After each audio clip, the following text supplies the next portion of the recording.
البدع والأهواء، أهل البدع العقائدية وأهل البدع السياسية. نقول بيننا وبينكم السلف، بيننا وبينكم الكتب، كان فيقول البدع بيننا وبينكم. بسم الله الرحمن الرحيم. إن الحمد لله نحمده ونستعينه ونستغفره ونعوذ بالله من شرور أنفسنا وسيئات أعمالنا.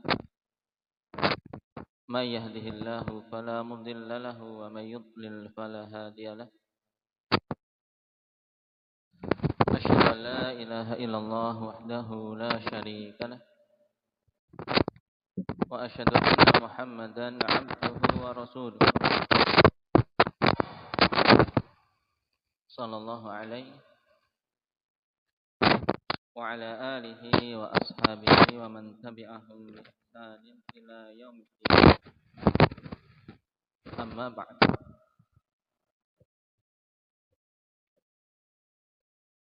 Alhamdulillah, kita bersyukur pada Allah Subhanahu wa taala atas kemudahan yang diberikan kepada kita semua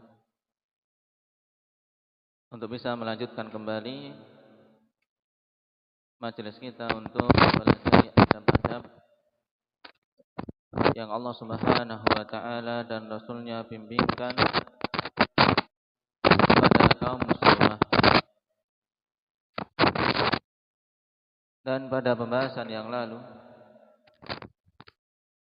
kita telah membahas tentang bimbingan Allah Subhanahu wa taala yang agung untuk setiap muslimah menjauh dari bersentuhan dengan laki-laki yang bukan mahramnya, baik itu dalam bentuk bersalaman ataupun perkara-perkara yang lain.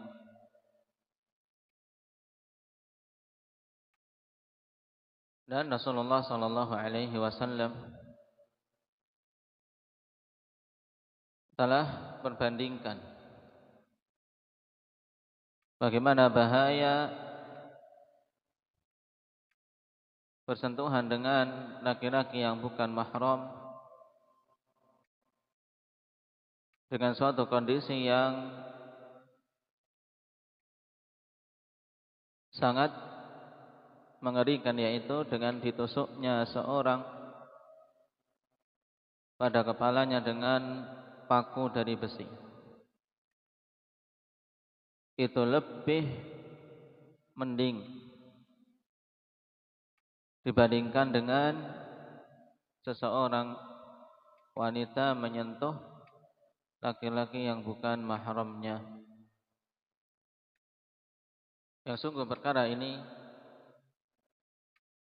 dari masa ke masa semakin diremehkan, padahal padanya penjagaan terhadap kehormatan dan kesucian para wanita, sebagaimana telah kita lewati penjabarannya pada pembahasan yang lalu. Dan sekarang kita akan lanjutkan pada pembahasan yang ke-11,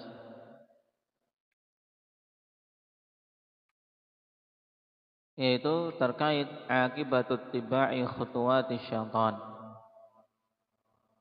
akibat dari mengikuti langkah-langkah syaitan.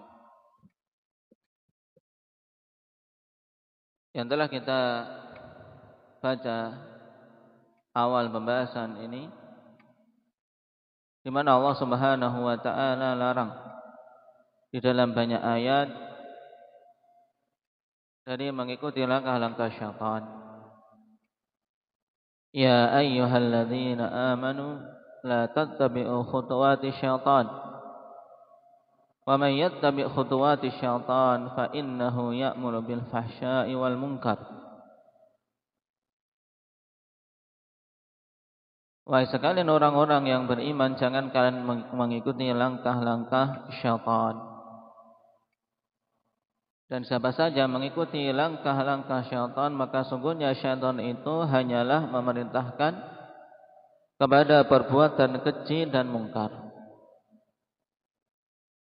Allah Subhanahu wa taala terangkan bahwa apa yang dicontohkan oleh syaitan, yang diseru oleh syaitan, hanyalah dua perkara ini, tidak lain, yaitu al-fahsya wal munkar, perbuatan keji dan perbuatan mungkar. Walaupun dihias-hiasi dengan berbagai macam perhiasan, tapi semua apa yang diseru oleh syaitan akan berujung pada dua hal ini, fahsya wal munkar. Makanya kita dilarang untuk mengikuti syaitan pada semua langkah-langkah yang diseru. Dan Allah Subhanahu wa taala ingatkan, walaula fadlullahi 'alaikum wa rahmatuh ma zaka minkum min ahadin abada.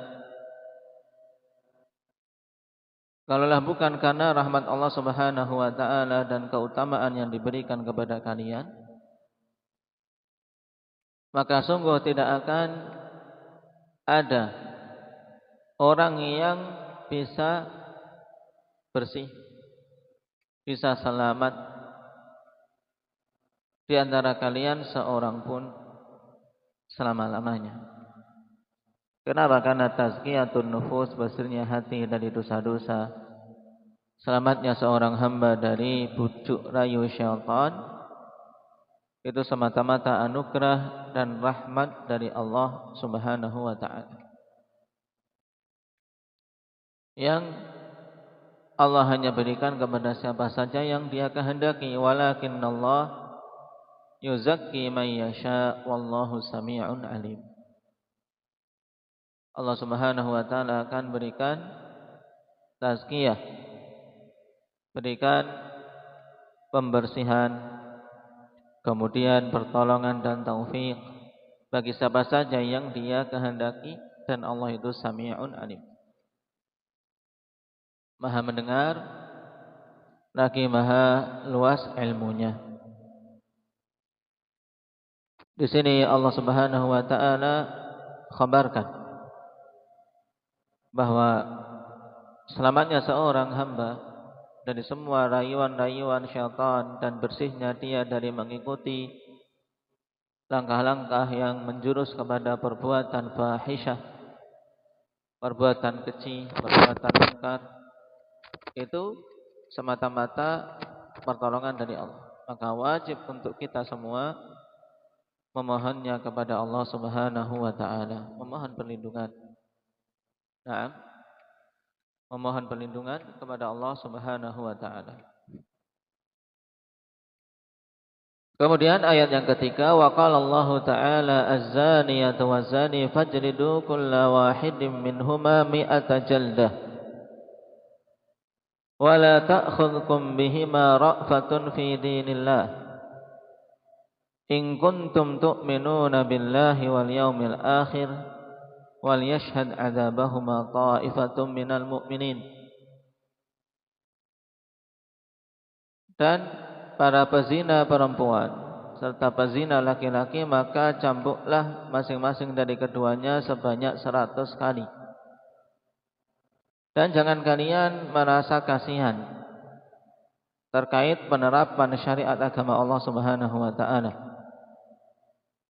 jika kalian betul-betul beriman kepada Allah dan hari akhir. Karena penerapan hukum had itu adalah ketetapan dari Allah yang mesti padanya hikmah yang agung, sehingga ketika hukum had ditegakkan, tidak boleh kemudian seseorang merasa kasihan dan berupaya untuk mencegahnya, bahkan mengikuti slogan-slogan orang-orang kafir yang mengatakan bahwasanya ini hukum yang bengis, hukum yang tidak berperi kemanusiaan, bahkan padanya keadilan dan kebijaksanaan, padanya hikmah yang agung. Karena ketika ditegakkan hukum tersebut bagi para pezina, akan menghalangi banyak manusia dari melakukan perbuatan yang sangat buruk tersebut. Perbuatan zina yang mengakibatkan kerusakan pada sisi kehormatan dan kerusakan pada jalur keturunan. Wal yashhad adzabahuma ta'ifatun minal mu'minin, maka diperintahkan kepada kaum mukminin untuk menyaksikan penerapan hukum had tersebut agar mengambil pelajaran. Nah, ini 3 ayat yang dibawakan dalam pasal yang ke-11. Nah, mengisyaratkan bahwasanya terkait fitnah para wanita, syaitan senantiasa berupaya untuk menghias-hiasi para wanita tatkala mereka keluar dari rumahnya. Kemudian ditimbulkan padanya hasrat, kemudian ditimbulkan padanya keinginan. Nah, kemudian berakhir pada zina. Berakhir pada zina, yang ini wal'iyadu billah merupakan dosa besar yang memiliki dampak buruk bagi pelakunya baik di dunia maupun di akhiratnya. Di dunia dengan hilangnya kehormatan, dan di akhirat dengan ancaman yang Allah Subhanahu wa taala berikan, di antaranya pada hadis yang akan kita baca ini. Mari kita baca hadis yang dibawakan oleh Syekh Hafizahullah Ta'ala pada pasal ke-11 ini terkait hukuman-hukuman yang Allah Subhanahu wa taala berikan bagi mereka-mereka yang terjatuh dalam zina dan pelanggaran aturan Allah Tabaraka wa taala. Wa an Samurah ibn Jundub al-Fazari radhiyallahu anhu qala Rasulullah sallallahu alaihi wasallam, innahu atani al-lailata atiyan wa innahuma ibta'athani. Dari Samurah bin Jundub al-Fazari radhiyallahu anhu, beliau mengatakan Rasulullah sallallahu alaihi wasallam bersabda, sungguhnya datang 2 orang kepadaku pada suatu malam.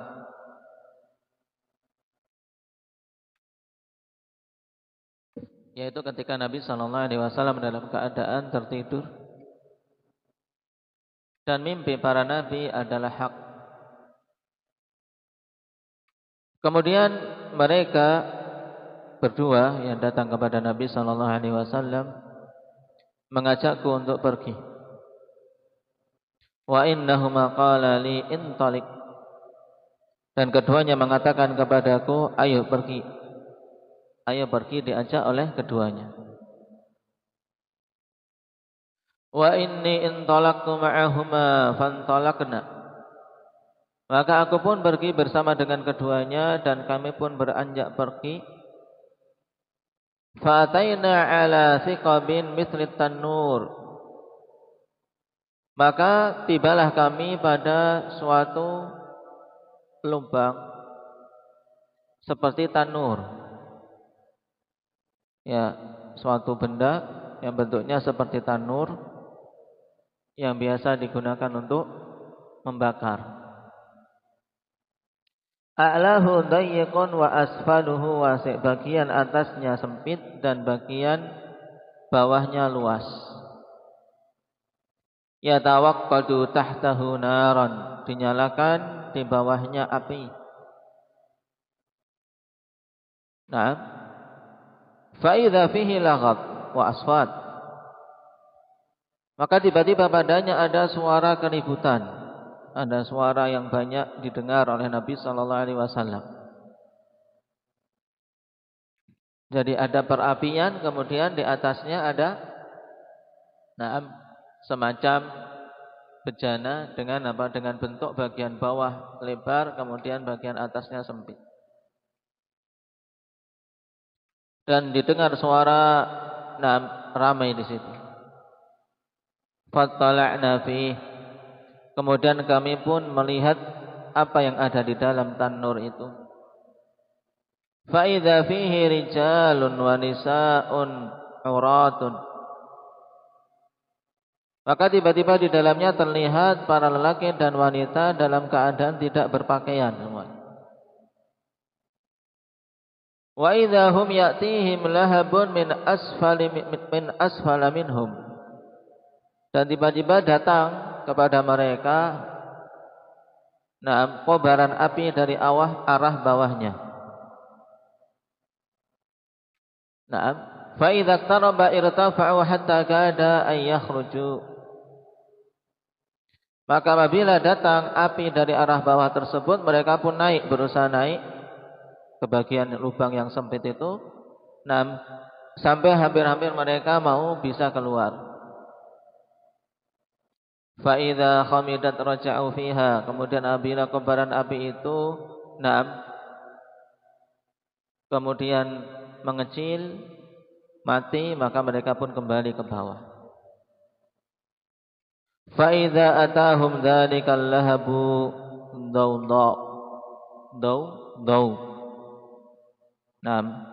Daw yaitu daw ay sahu. Apabila datang kobaran api, mereka itu berteriak-teriak.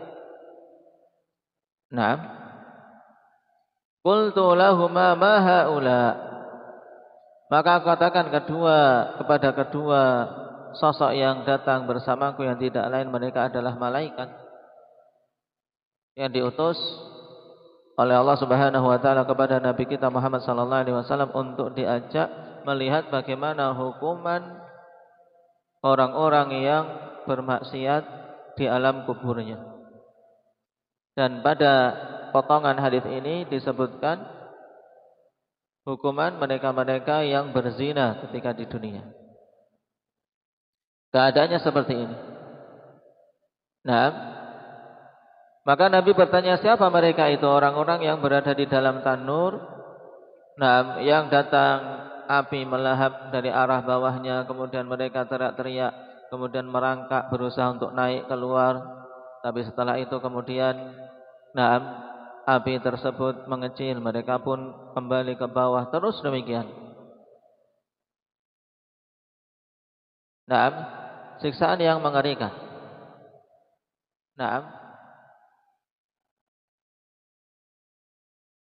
Maka dijawab oleh dua malaikat tersebut, wa amma rijalu wan nisa'ul urah alladzina fi mithli bina'it tanur fa innahumuz zunatu waz zawani. Adapun para lelaki dan para wanita yang berada di suatu bangunan semisal tanur itu, dalam keadaan tidak berpakaian, maka sungguhnya mereka adalah para pezina perempuan maupun pezina laki-laki.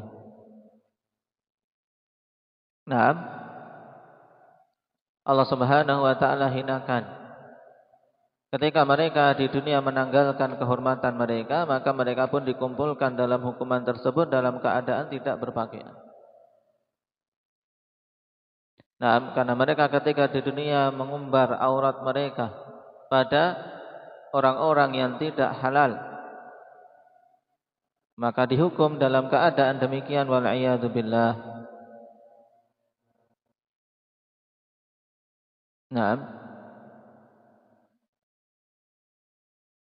Dan dikatakan oleh para ulama,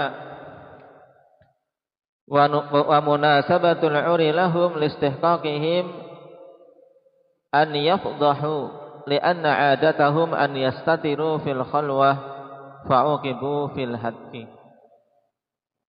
Dan kesesuaian kenapa mereka ketika berada di hukuman tersebut dihukum dalam keadaan telanjang, dikarenakan mereka memang pantas untuk dibongkar aibnya.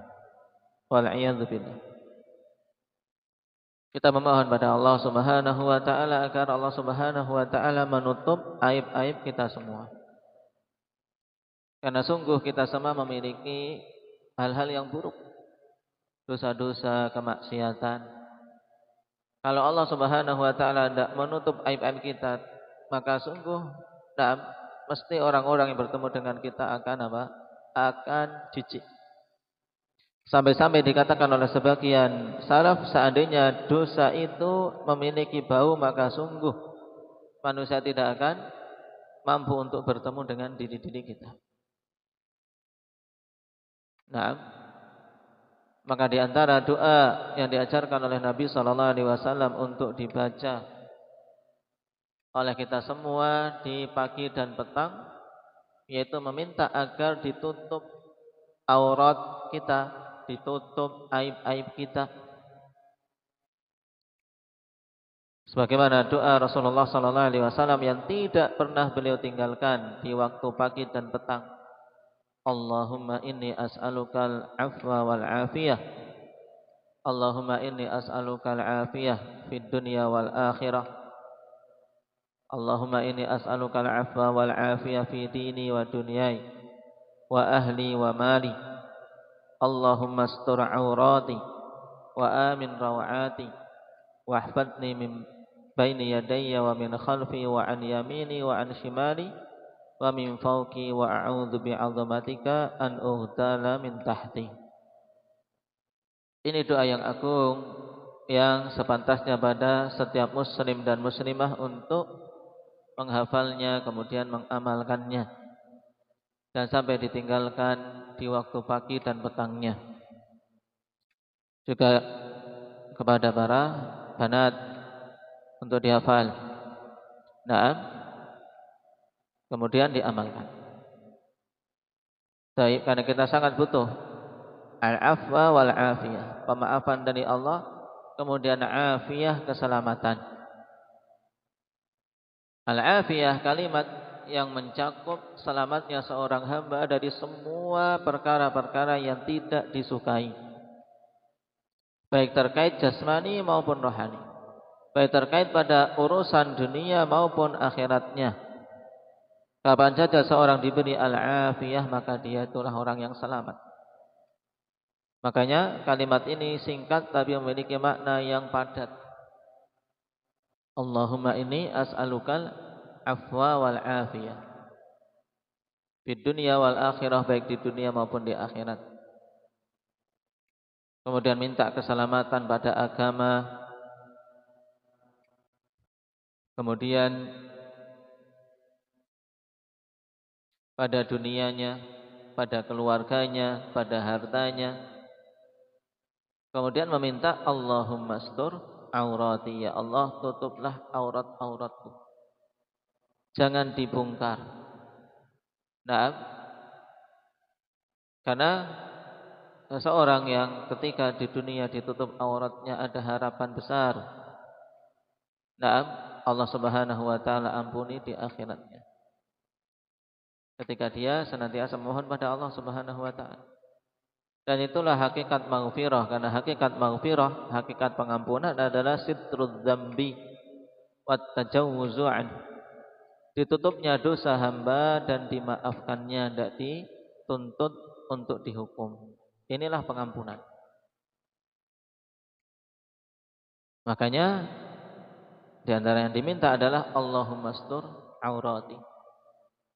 Tapi tidak pada para pezina ini. Ketika mereka mati dalam keadaan belum bertaubat dari dosa zina, yang merupakan salah satu dari dosa-dosa besar.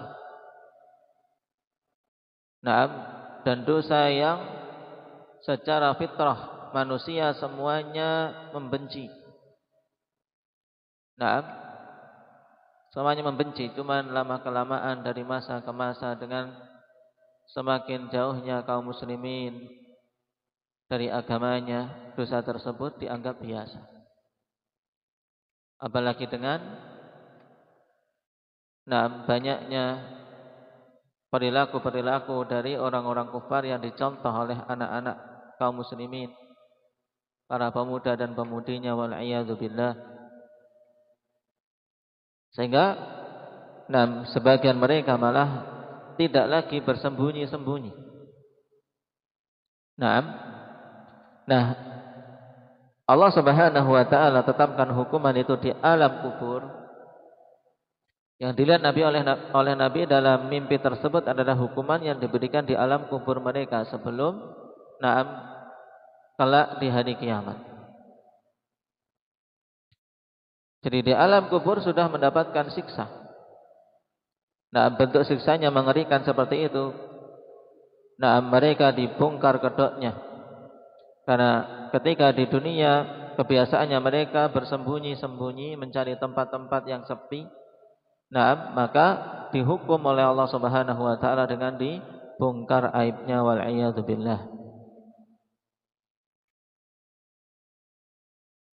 Kemudian hikmah kenapa azab dari arah bawah mereka? Karena dalam hadis tersebut datang api melahap dari arah bawah. Kemudian mereka berusaha untuk merayap naik sampai di lubang atas, tapi setelah itu apinya mereda, mereka balik lagi ke bawah. Api membakar dari arah bawahnya dikatakan oleh para pensyarah hadis,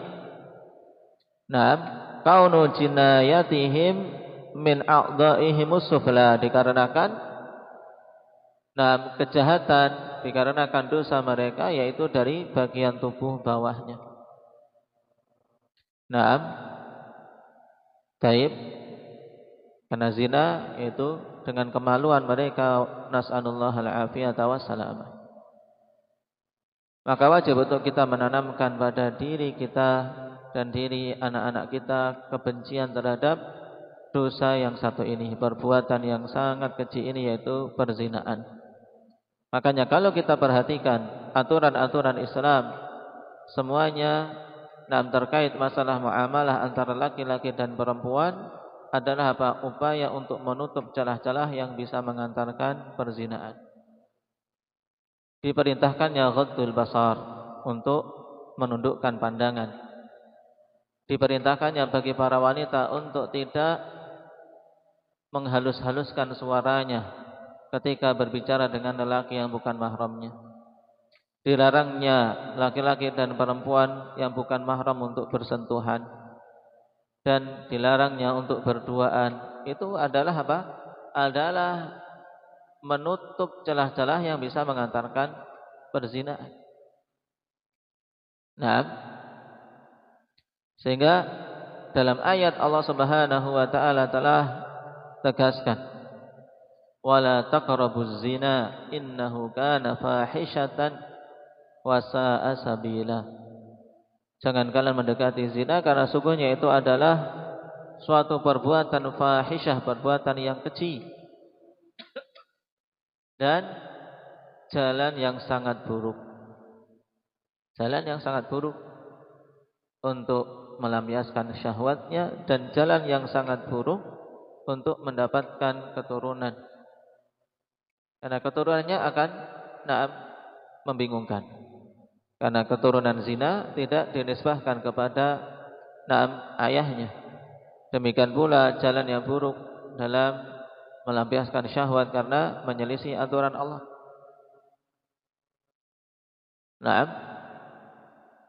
Kemudian hadis yang kedua, wa an Abi Umamah Al-Bahili radhiyallahu anhu qala sami'tu Rasulullah sallallahu alaihi wasallam yaqul baina ana naimun id atani rajulani fa akhadha bidam'ayya. Dari Abi Umamah Al-Bahili radhiyallahu anhu, beliau mengatakan, di saat aku sedang tertidur, tiba-tiba datang kepadaku dua orang dalam bentuk laki-laki, dan malaikat Allah Subhanahu wa taala berikan kemampuan kepadanya untuk bisa menyerupai bentuk manusia. Adapun dalam bentuk aslinya Allah Subhanahu wa taala telah tunjukkan kepada Nabi kita Muhammad sallallahu alaihi wasallam pada beberapa kejadian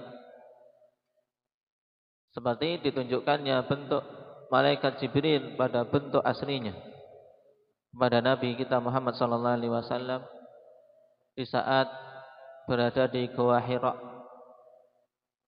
Naam, di mana Jibril adalah malaikat yang paling mulia. Allah Subhanahu wa taala ciptakan dia memiliki 600 sayap. Dan sayapnya meliputi Uhud, meliputi ufuk.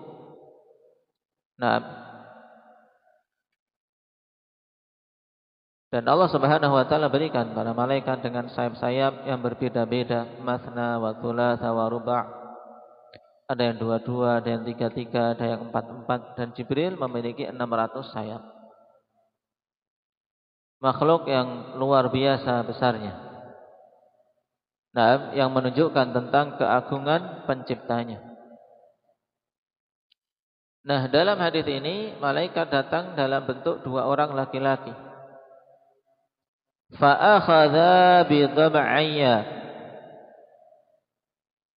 Kemudian keduanya mengambil dhab'ayya, ini bentuk mutsanna yang diidhafahkan kepada ya mutakallim.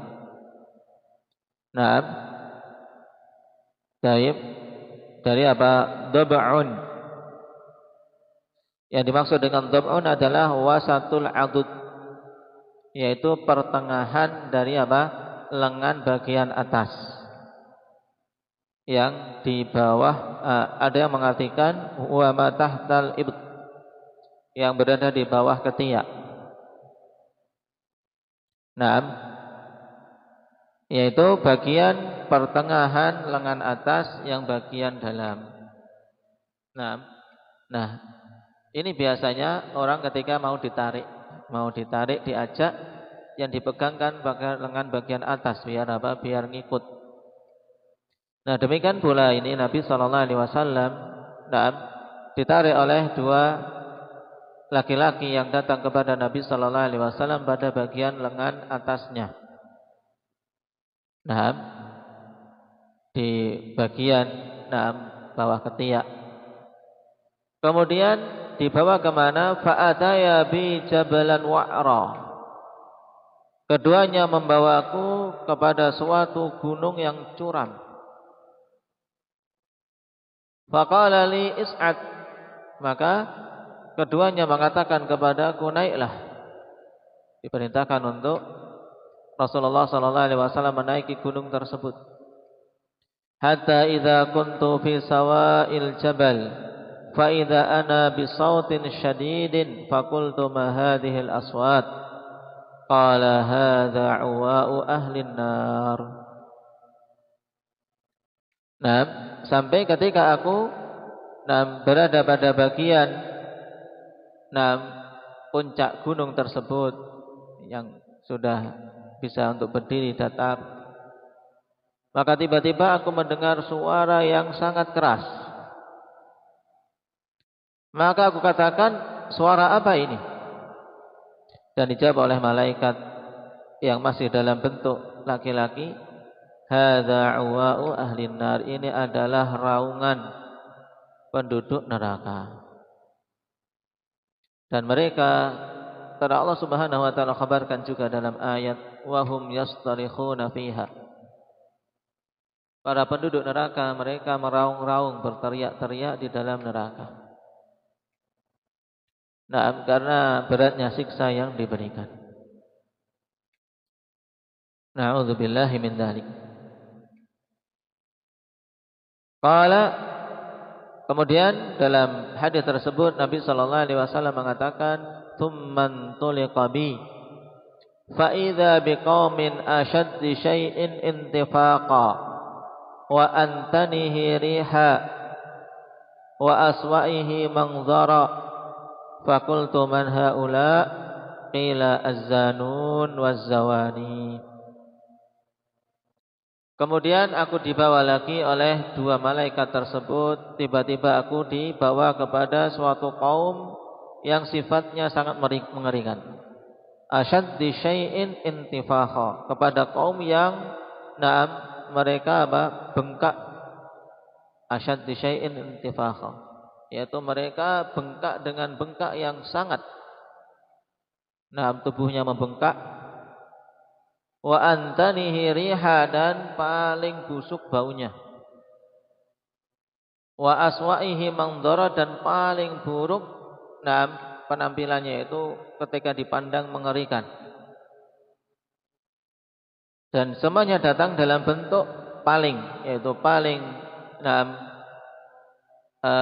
tadi dia menggembung, yaitu kemudian buruk pandangannya, buruk penampilannya, sangat mengerikan ketika dilihat, dan ditambah lagi bau yang sangat busuk.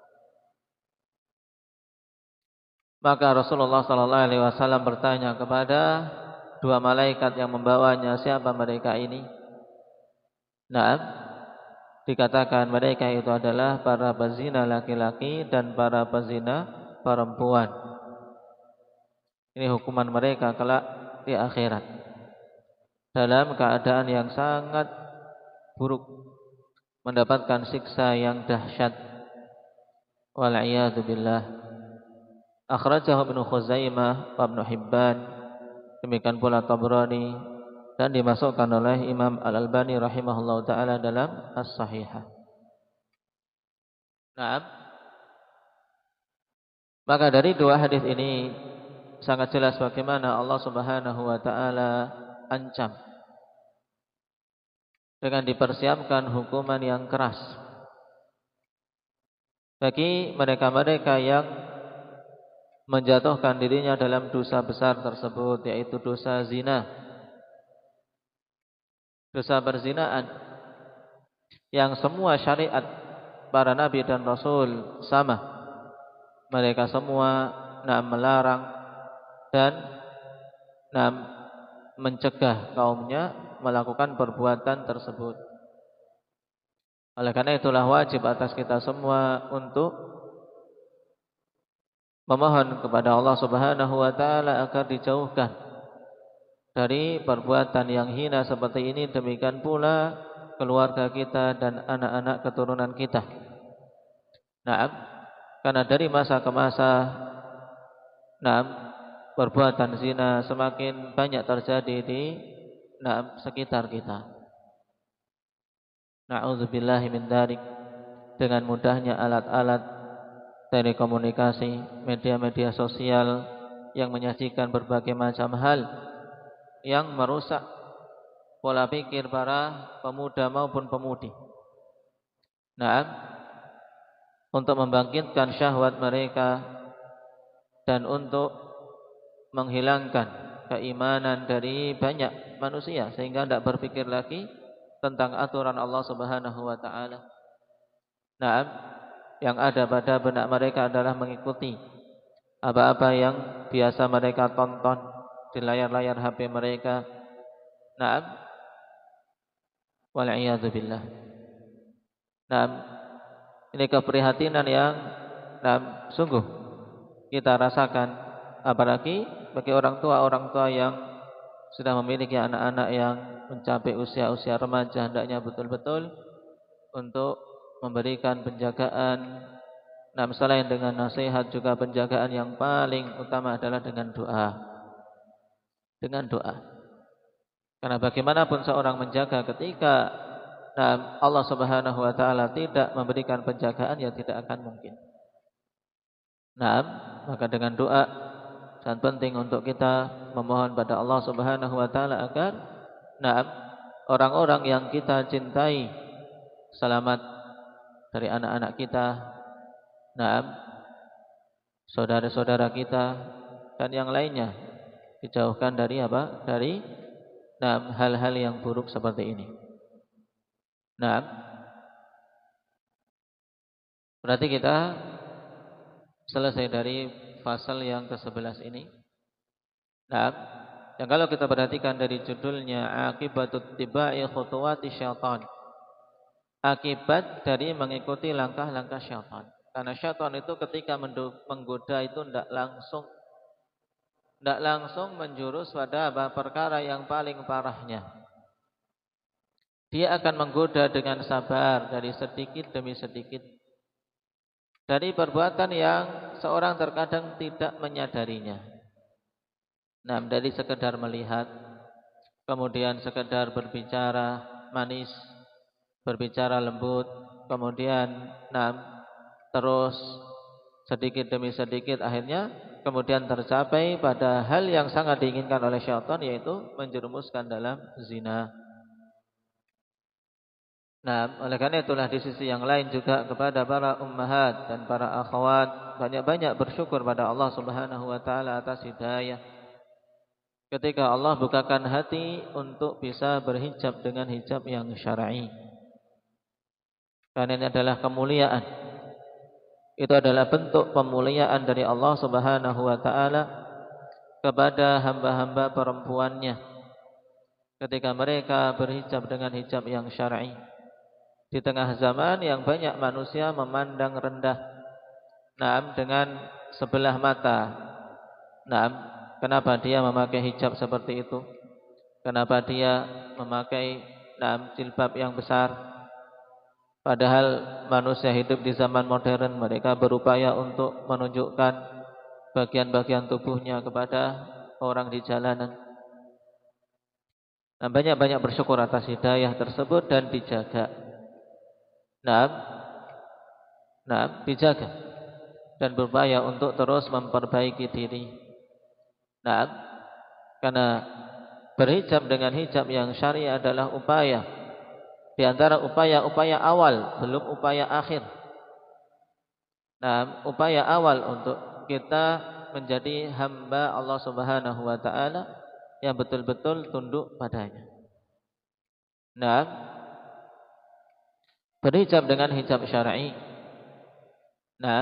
Dengan harapan juga dari waktu ke waktu bagian yang paling inti dari tubuh setiap hamba, yaitu kalbunya, juga semakin baik. Baik. Jadi jangan sampai seorang terkena oleh syubhat yang juga didatangkan oleh syaitan.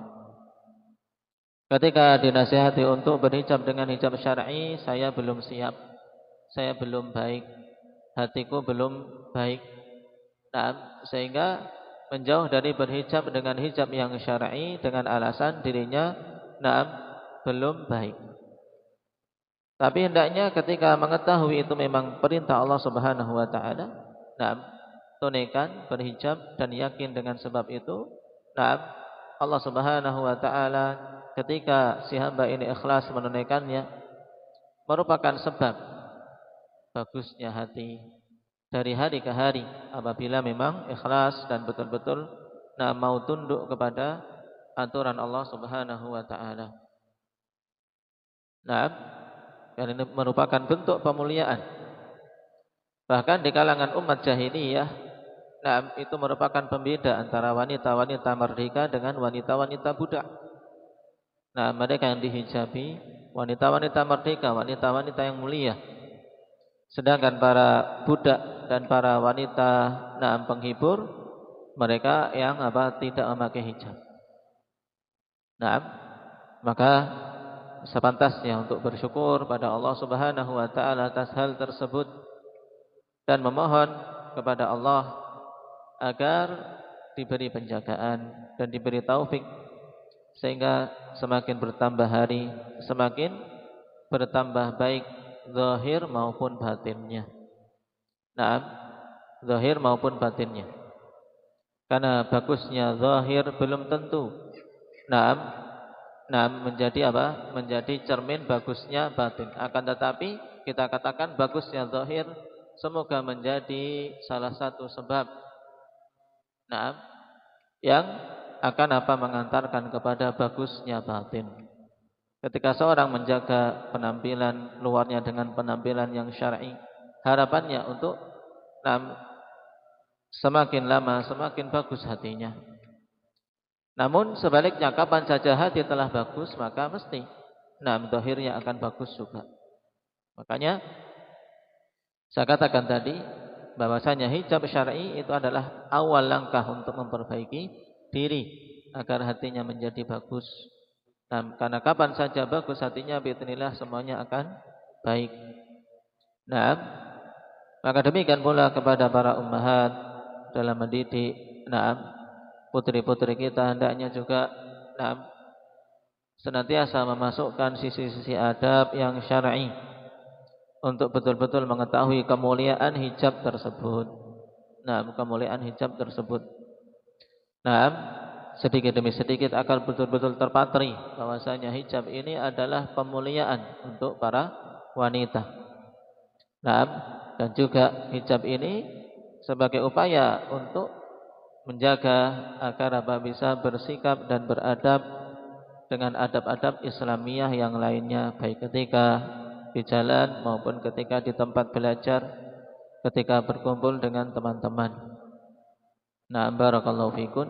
Kita memohon pada Allah Subhanahu wa taala agar Allah Subhanahu wa taala berikan taufik pada kita semua untuk betul-betul bisa menjadi hamba Allah Subhanahu wa taala yang sebaik-baiknya. Dan juga tidak lupa saya ingatkan, sebagaimana para ulama di hari-hari ini mengingatkan untuk jangan sampai kita lalai menyisihkan dalam doa-doa kita terkait saudara-saudara kita yang ada di Palestina. Karena sungguh keadaan mereka dan ujian mereka saat ini sangat besar. Para wanita dan anak-anak yang tidak memiliki kemampuan untuk berperang ikut menjadi korban keganasan orang-orang Yahudi dalam bombardir mereka ke pemukiman-pemukiman saudara-saudara kita kaum muslimin di Palestina.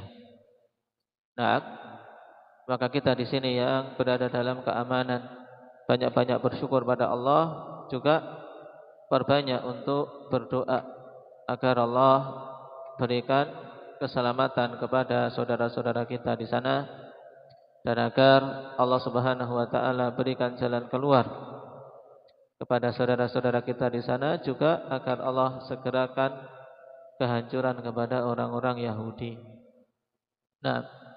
Barakallahu fikun. Nasallallahu taufiq wassadad.